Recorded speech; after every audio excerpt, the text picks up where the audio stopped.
देखितात तब सहज सुधाई, प्रीति प्रतीति नीति निपुनाई,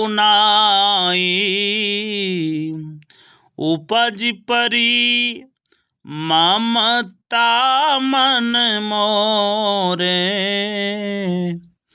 कहूँ कथा निज पूछे तोरे। हे तात, तुम्हारी स्वाभाविक सरलता, प्रेम, विश्वास और नीति निपुणता देखकर मैंने मन में तुम्हारे प्रति ममता उत्पन्न हो गई है। इसीलिए मैं तुम्हें अपनी कथा सुनाता हूँ। अब प्रसन्न मैं संशय नाही, मागो जो भूप भाव मन माही, सुनि सुबचन भूपति हर्षाना,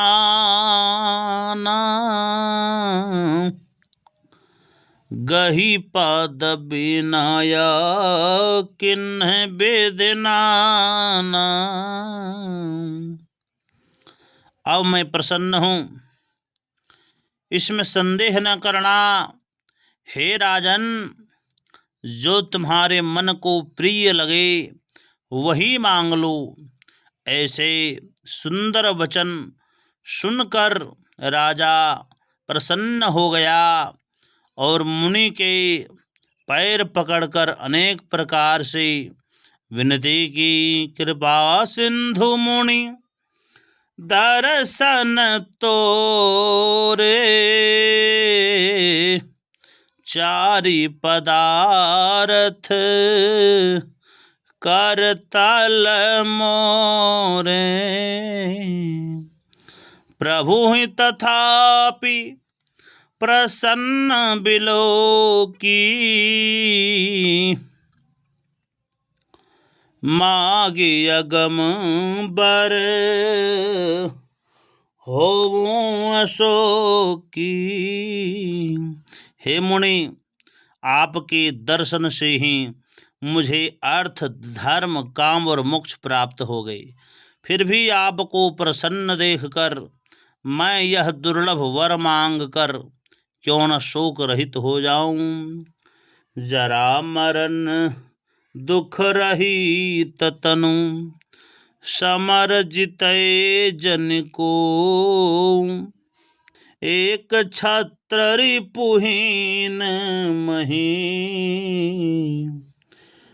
राज कलप सत हो, मंगल भवन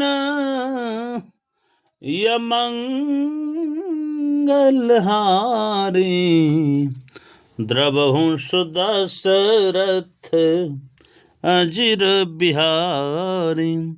मेरा शरीर वृद्धावस्था, मृत्यु और दुख से रहित हो जाए, मुझे युद्ध में कोई जीत ना सके और पृथ्वी पर मेरा 100 कल्प तक एक छत्र अकंटक राज हो। कहता पशु नृप ऐसे हो, कारण एक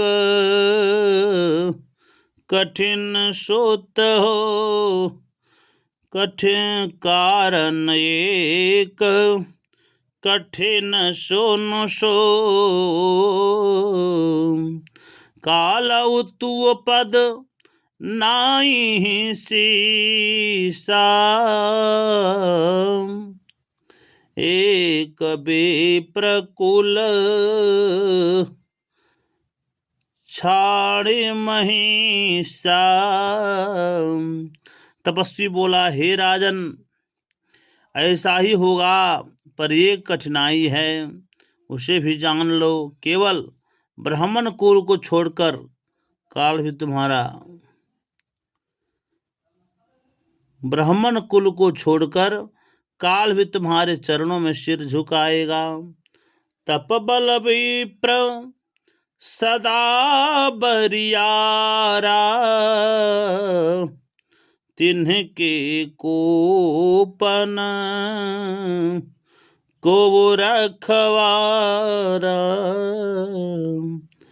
जौं विप्रन बस करहूँ नरेशा, तो तू राम तो तू बस विधे विष्णु महेशा। तप के बल से ब्राह्मण सदा बलवान रहते हैं, उनके क्रोध से रक्षा करने वाला कोई नहीं। अतः हे राजन, यदि तुम ब्राह्मण को अपने बस में कर लो तो ब्रह्मा विष्णु और महेश भी तुम्हारे अधीन हो जाएंगे।